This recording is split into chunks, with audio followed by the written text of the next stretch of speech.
simbolismo de amor a María, la sierva de Dios. Te presentamos, Señor, las menores. Tú nos dices que estas flores que ahora te entregamos por ser bellas, que nos brinda la naturaleza creada por ti, y como María es también la más especial flor de tu jardín celestial. Las doras.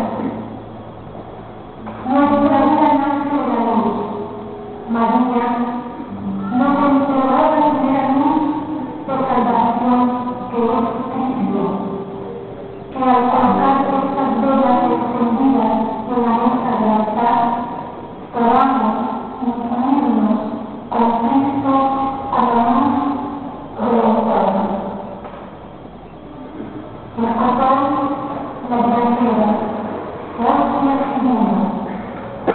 El pan y el vino que llevamos de ofrenda representa el trabajo cotidiano de cada uno de los aquí presentes.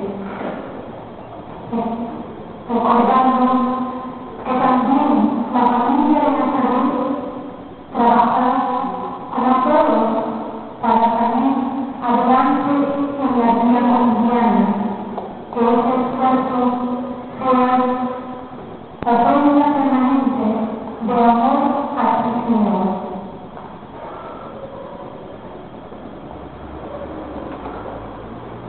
Los víveres, la canasta de víveres que hoy presentamos son símbolos de las necesidades materiales que pasamos todos hoy en día, sobre todo los más humildes, como María, que entregarlos como ofrenda nos ayuda a reflexionar que muchos